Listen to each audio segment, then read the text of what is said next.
Finalmente chegou o dia da gente entender como se viaja no tempo com as tecnologias já conhecidas pela humanidade. E principalmente com as que serão conhecidas ainda, mas já são utilizadas pelos humanos nas infraestruturas no sistema solar, nos demais planetas, por inúmeras raças do cosmos. E hoje nós vamos continuar no nosso penúltimo capítulo da primeira temporada da série Revelação Cósmica aqui no canal do Pava. A gente vai ver o que os nossos delatores estão falando sobre essa infraestrutura. O Corey Goode, vocês já devem saber, ele passou por tudo isso e nos relata tudo que ele trabalhou lá com o governo secreto, com a Marinha Americana, nessas infraestruturas no sistema solar. E o David Wilcock é o entrevistador que está perguntando tudo o que o David viu nessas infraestruturas no tempo que ele passou lá. E hoje ele vai falar sobre as viagens no tempo. Então o entrevistador disse assim, muito bem, vamos falar já de coisas que um informante sabe. Ele vai se referir ao que outro informante falou, para ver se combina, né? Uma das coisas que mais fascinou as pessoas no meu depoimento, quando comecei a divulgar, foi tudo o que contei de um informante Daniel, que diz ter trabalhado no que a maioria chama de Projeto Montauk, mas ele chamava de Fênix 3. Ele disse que nosso complexo militar industrial tinha conseguido uma cadeira de um disco extraterrestre acidentado e que a cadeira era como uma interface de consciência. Alguém poderia sentar lá, pôr a cabeça para trás e haveria 22 formatos de onda básicos, que seriam o campo energético da pessoa que eles mediriam. Você iria ao que chamavam de ponto silencioso, um ponto calmo na mente. Aí zerariam a cadeira, ou seja, quando as 22 ondas passassem, você as fizesse parar, elas individualmente se ajustariam e formariam linhas retas. Neste ponto, conforme ele ouviu e vivenciou, muita coisa poderia acontecer. Por exemplo, podia pensar em um objeto e a energia da cadeira teria que criar uma frequência específica, com grandes transformadores, para o objeto se manifestar. Ele também disse que se você pensasse em um lugar, apareceria uma miragem trêmula e você veria o lugar assim. Eles mandavam as pessoas para os lugares deste jeito. Ele também disse que este era o padrão dos bancos das naves, que o piloto pensaria em onde ir e abriria um buraco para onde eles voariam. Antes de chegarmos à parte mais profunda, o que eu disse condiz com o que você ouviu? Certo. Ele pediu especificações. Bom, a interface de consciência com as cadeiras, essas cadeiras ficavam no projeto MILAB, quando eu era garoto. E os empáticos eram colocados nelas. E nos colocavam nelas e você falou das 22 ondas. Elas tentavam fazer com que seguíssemos o caminho negativo. Fomos treinados para ser ordenados, entrar em diferentes estados de consciência mensuráveis. Parece que ele conhecia, sim, esta cadeira. Como isso é negativo? Eu não sei se entendo formas negativas de reforço. Tipo choques e tal. Choques. Eles nos colocavam nas cadeiras das naves dos ETs e eles queriam ver quais de nós mudava a onda, certas ondas com mais eficiência. Mesmo? Sim, é muito interessante. Não fazíamos nada aparecer na sala, nem víamos outros locais e tudo isso. Mas eles usavam este artifício. A cadeira na nave dos ETs testava quem de nós, interagindo com a cadeira, poderia mudar certas ondas, se ordenado. Ele também passou por um treinamento de que chamavam, parece, corpo de videntes, que era como um corpo militar, mas de videntes. E uma das coisas básicas que quiseram que ele aprendesse foi a achar o ponto quieto em si mesmo. Você ouviu esse termo? Sim. O que acha desse treinamento? O que deve ser feito e qual é o objetivo? Você, quando chega ao ponto teta, profundo, está menos consciente do seu corpo, menos consciente do seu ambiente e mais ligado ao que chamamos de um eu mais leve, um estado superior de consciência. Todos os seus pensamentos, você não pensa em mais nada, não pensa. Estou como frio, sabe? O que comer depois, meu nariz coça, sabe? Essa cadeira é desconfortável. A textura desta parece estranha para minha perna. Quer dizer, você não pensa. Então esses pensamentinhos todos somem. E as pessoas dizem que é impossível não pensar. Treinar para estar em um ponto de consciência, em que se está consciente, mas não pensa. Era isso que eles queriam. Não sei como descrever melhor. Bom, seguindo a minha pergunta original, você encontrou informações sugerindo que a cadeira da nave tem uma interface que permitiria você abrir um portal e ir para outro espaço ou tempo? Isso. Depois descobri que a nave funcionava assim. Era totalmente conduzida pela consciência. E a maioria desses seres tinha uma bandana, ficava lá, ou tinha uma bandana ou tocava em um painel e como seres de maior dimensão, pensavam em onde ir e a nave sairia de um local e iria para outro. Sim, a gente já falou aqui no canal algumas vezes sobre essas tecnologias que são todas controladas pela mente. Isso não é novidade, eu acho que até mesmo aqui para nós, a superfície encarnado, já está se aproximando essa realidade aqui para nós, né? Então faz total sentido. E também a gente já viu em inúmeras outras pesquisas, inúmeros outros livros aqui, que os veículos dessas naves, eles não têm comandos físicos assim como nós fazemos, né? Inclusive um dos relatos que tivemos ao encostar no comando dessa nave, tu sente a nave inteira, como um todo. Se alguém em algum departamento da nave, em algum corredor, em alguma sala encostasse na parede, tu era capaz de sentir ali. Por quê? Porque esta nave é expandida como um corpo, assim como esse nosso veículo biológico aqui é um corpo, é um veículo para a nossa consciência e nós utilizamos ela, sentimos quando toca na nossa mão. Essas naves são tão avançadas para estes seres que esta nave assume como se fosse um corpo dele. E ele consegue sentir todos os locais e manobrá-la tão facilmente, tão belamente como nós manobramos aqui o nosso corpo na matéria. Então, essas naves são extensões do corpo, é um veículo literalmente tão avançado a este ponto. Faz total sentido com o que o Delator está trazendo aqui dos programas espaciais. Essa viagem passaria automaticamente pela teia cósmica que você descreveu, a qual a gente viu no capítulo anterior? Não. Esta é mais... Não só falamos de como tudo é vibração, tudo tem uma vibração característica. Cada sistema solar, cada planeta, cada local do planeta tem a sua vibração característica. E, consequentemente, se você pensar em um local, em uma vibração característica de um local, e mudar toda a sua vibração, a característica da vibração, de onde está sentado e do que é, para combinar com a vibração, o universo é holográfico. Basicamente, então, você sai de uma fase em um local e volta em outro. Tem sentido? Sim.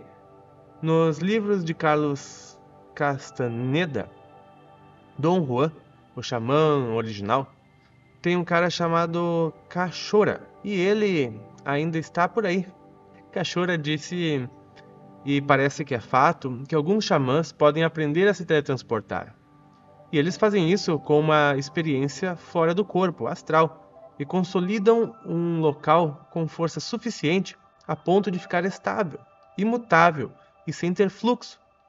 Que quando você realmente consolida esse novo local, em termos de consciência, dá para pular para lá.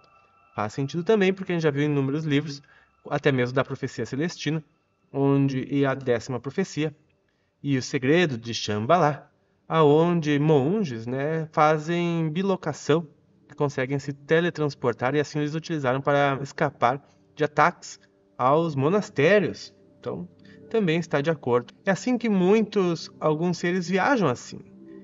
Eles mandam chamamos de projeção astral, ou mandam suas consciências para lá, veem o ambiente. Eles reconhecem o local, para onde ir, avaliam a vibração dessa área e a relatam ao corpo consciente. E o corpo consciente manda a vibração, saindo de onde estava e chegando ao local onde está a consciência. Faz total sentido também, porque aqui mesmo neste canal, onde já acompanhou 75 vídeos do físico Nassim Haramein, onde ele explica por que o movimento não existe. É uma ilusão o movimento. Porque tudo já está muito mais rápido que a velocidade da luz para todas as direções. Tudo já está na velocidade da luz para todas as direções.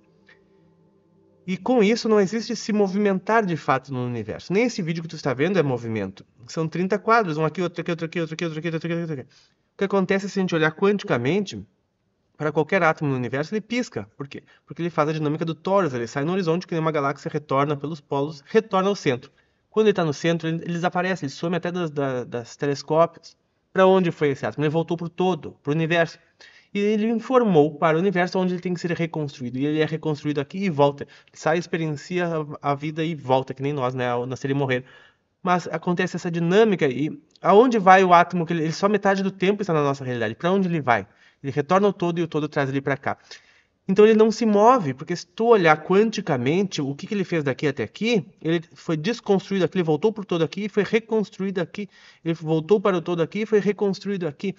E com certeza seres extraterrestres e para o universo é a coisa mais fácil do mundo, que tem de ser desconstruído aqui e reconstruído em qualquer outro lugar. A gente já é reconstruído quintilhões de vezes por milésimo de segundo.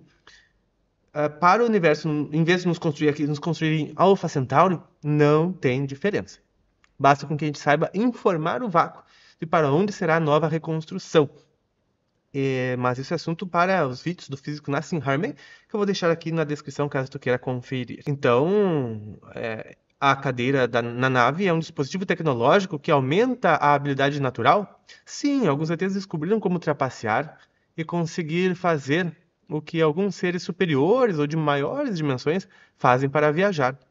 Então a cadeira aumenta a sua habilidade natural. A consciência. Bom, quero chegar ao motivo que eu trouxe isso à tona, que é a questão do tempo. Daniel sabia que todos os participantes do Fênix 3 tinham uma característica em especial, que era um pouco louco, mais do que um pouco, porque eles descobriram que os portais que criavam, primeiro achavam que fosse só para viagens espaciais. Aí perceberam que podiam ir a momentos diferentes, pensando em onde queriam ir. Então este louco disse: vou matar meu pai, porque descobriram que podiam voltar no tempo. Sim. Você sabe dessa história em especial? Soube deste paradoxo, sim. E em vez de eu falar por que você não descreve o que aconteceria, ou conta casos históricos de pessoas que tentaram isso e o que aconteceu? Guerras na linha do tempo, hein? É um episódio que vem bem à frente aqui nas nossas próximas temporadas, porque este aqui é o penúltimo capítulo. Então deixe seu like aqui, sua inscrição e ative o sininho. Pelo que eu li no Glasspad, um dos principais motivos para eles protegerem essa tecnologia temporal é que algumas experiências com viagem no tempo e com tecnologia perderam o controle. As pessoas voltavam no tempo e viram que se matassem alguém, mudaria a linha do tempo. Essas pessoas acabariam voltando a linha do tempo que tinha criado. Isso criava várias divisões e linhas do tempo diferentes. Depois mandavam a gente de volta para evitar e consertar isso. E estava causando ainda mais problemas e mais divisões na cronologia, a ponto de haver todos os tipos de fragmentações, e estava fugindo do controle. Eles começavam a receber grupos de ETs avançados dizendo: chega, precisam parar. E também foi explicado que o tempo é uma ilusão, que como eles usavam a consciência, esse é um comportamento chave. Eles usavam a consciência na cadeira para manifestar as coisas. Isso é algo que nós fazemos nossa consciência, nossa consciência sempre. Manifestamos nossa realidade. Esta habilidade de usar esse dispositivo, de usar consciência para voltar a esta linha do tempo, a linha do tempo da qual as pessoas vão voltar, era baseado nas consciências delas e a polaridade de cada um. Se são pessoas positivas ou negativas. O mesmo valia para as pessoas que viajavam para o futuro. Quem viaja para o futuro, se fosse alguém negativo, dessas seitas aí, por exemplo, a pessoa viajaria para o futuro e veria um cataclismo enorme. A rotação da Terra teria mudado. 90% da Terra teria morrido. Todas essas coisas horríveis. Depois voltariam para relatar. Pessoas mais positivas viajariam no tempo e veriam um futuro glorioso. Se a tecnologia faz sentido, e temos várias pessoas de polaridades positivas e negativas que estão fazendo viagens no tempo, o que isso diz sobre o tempo? Gente, que interessante, porque é o caso da doutora Cameron, que ela estudou 100 pessoas, fez regressão para elas e fez com que elas, em projeção, regredissem para o futuro, né? Fizessem, em vez de regressão de consciência, progressão de consciência para o futuro. E ela viu que as pessoas basicamente relatavam 3 futuros diferentes. Vou até deixar o vídeo de recomendação, eu fiz um vídeo em detalhes sobre os 3 futuros vistos pelas 100 pessoas. Acredito que 100 pessoas viram os mesmos futuros. Sempre é tudo uma pessoa desconhecida, uma pessoa totalmente desconhecida, desde uma pessoa que trabalha no campo até um cientista, fizeram a progressão e disseram que viram a mesma coisa no futuro, 3 futuros possíveis, e um deles viram um futuro onde a tecnologia dominou, um futuro totalmente high-tech, onde as pessoas, robôs e estilo Elon Musk quer.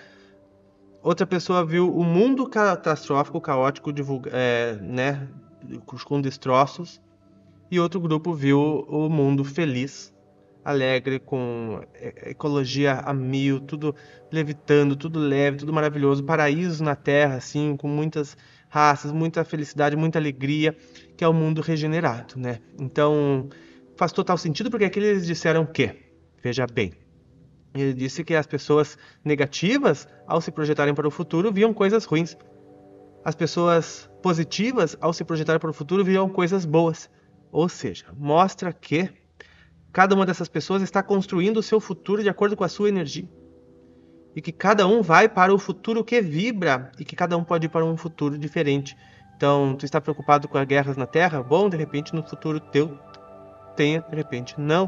De repente isso é individual. As cisões entre as realidades, entre as linhas do tempo que se formam. Então isso é muito incrível. Eu recomendo o vídeo da Cameron.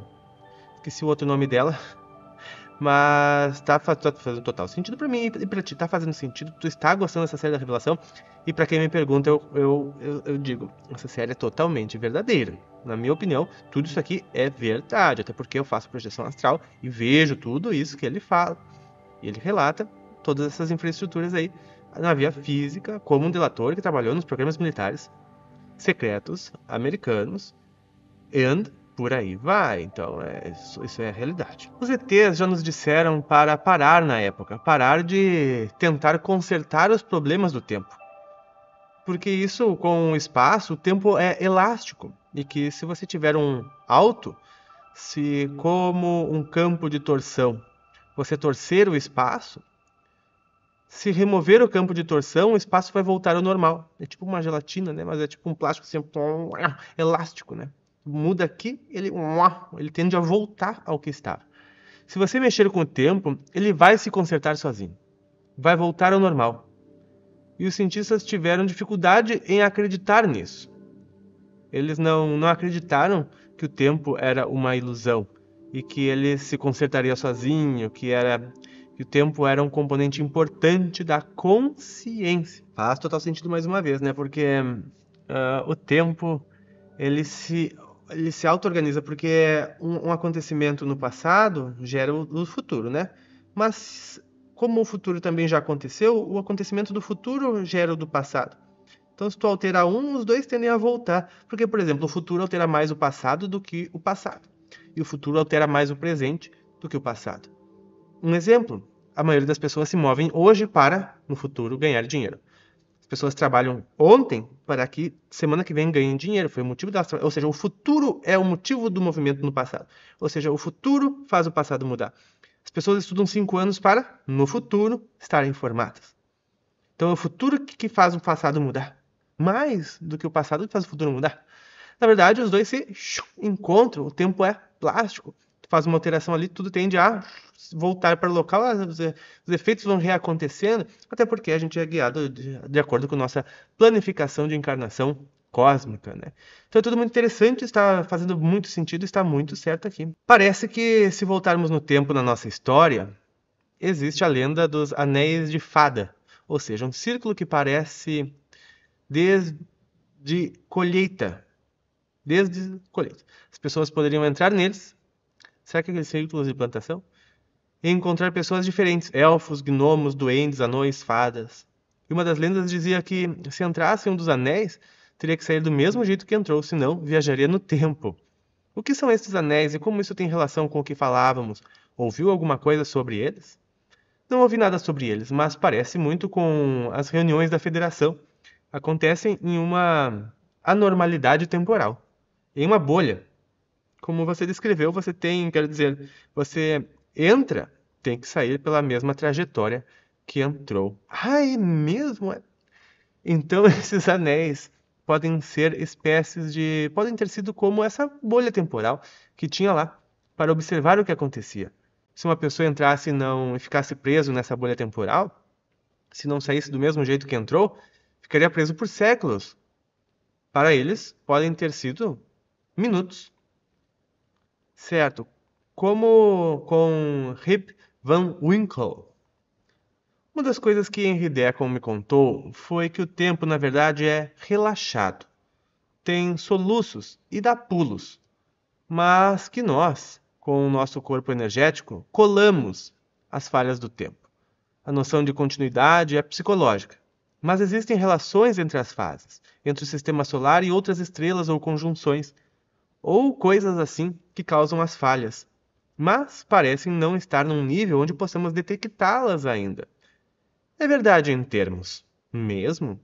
É, e até aprendemos, o tempo é uma ilusão mesmo. Para nós, presos na consciência de terceira dimensão, é muito difícil entender isso, mas o tempo acelera e fica mais lento sempre, por causa... As pessoas que estão aí falando sobre foi Nassim Harmen? Não acredito. Para tudo nesta série. Eles falaram do físico Nassim Harmen. Gente, faz 5 anos que eu vi essa série, eu não lembrava que eles falavam do físico Nassim Harmen. E também eu não tinha lido o capítulo de hoje previamente. E eu falei dele nesse mesmo episódio. E eles falaram do físico Nassim Harmen. Isso merece likes, pessoal, e comentários sobre isso aqui, né? Porque esse nosso capítulo tá especial. Tu viu só? Eles falaram sobre o físico Nassim Harmen, que eu acompanho, tanto dublo, inclusive sou dublador oficial dele no Brasil. Ah, este canal aqui. Então, por causa das pessoas, e as pessoas estão falando sobre isso. Foi o Nassim Harmen? Nassim Harmen. Algumas informações dele são ótimas, eu diria todas. Quem está vendo o canal pode assistir ao vídeo do Nassim produzido pelo Gaia. Quem está assistindo aqui o canal também pode, vou deixar aqui embaixo a playlist com 75 vídeos dele. Também tem entrevistas com ele, é ótimo, é aqui também. Sim, o universo eletroplásmico e o universo de torção são modelos que o Programa Espacial Secreto usa como base. Todas essas outras ciências que as pessoas achavam inovadoras e nas quais estão trabalhando aqui são jogadas fora. Vocês viram? Eles utilizam como base a ciência do físico Nassim Harmen. É o que eu falo há 17 anos. Eu falo isso. Né? E a nossa ciência há 17 anos. Bom, o físico Nassim Harmen, há 25, 27 anos atrás, ele falou, com os cálculos dele, que todo centro de galáxia deveria ser um buraco negro. E ele foi refutado na época. Hoje em dia se sabe. 27 anos levou para saberem isso. Ele falou sobre a expansão do universo. Riram dele lá em Georgia Tech, nos Estados Unidos. Hoje confirmaram o que ele falou naquela época. Então tá todo mundo vindo confirmar. Só que, claro, as instituições estão estabelecidas. Eles vão ter que jogar fora todos os livros de Harvard para aceitar a física aceita pelas civilizações extraterrestres. Enquanto eles não aceitarem, eles vão continuar com o carro a combustão e a gente preso no solo.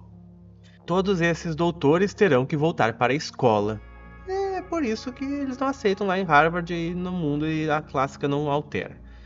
Quando essa informação for liberada, as ciências verdadeiras que estão sendo escondidas de quem está aí, quero dizer, a matemática é toda nova também.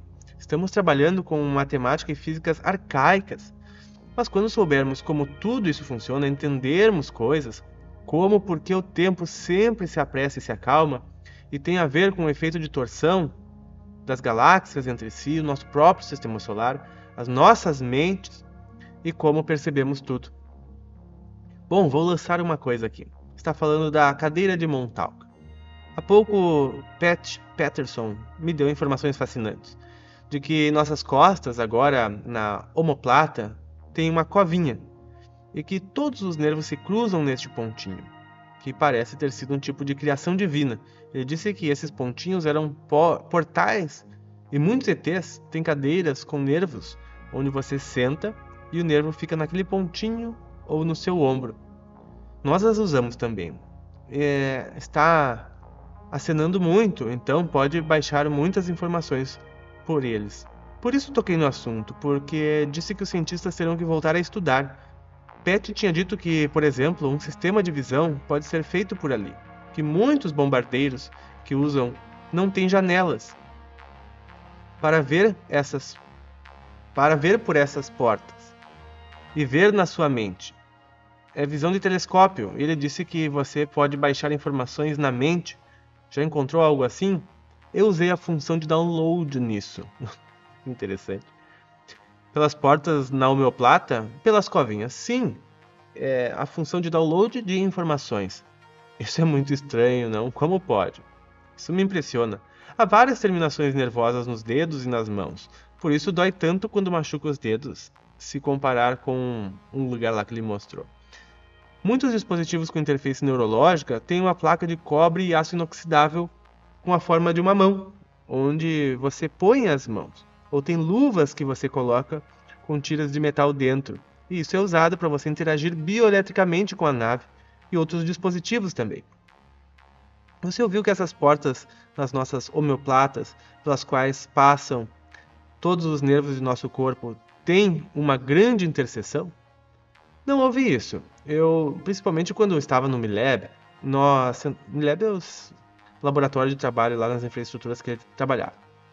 Sentávamos em cadeiras desconfortáveis, tínhamos duas coisinhas nos cutucando nas costas. Nós reclinávamos e sentíamos algo elétrico passar pelas saliências, onde reclinávamos. E nós baixávamos as informações para nós, para nos ensinar coisas. Será que essa minha cadeira aqui faça algum download? Tá longe disso, né? Pois é. Será que é uma cadeira Montauk?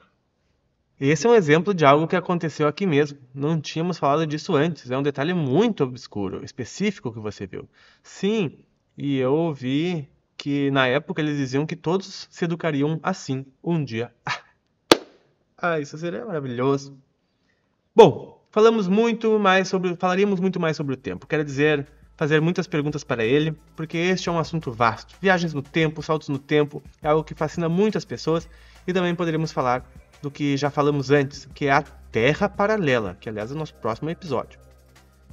No próximo episódio da Revelação Cósmica, porque você precisa saber a verdade.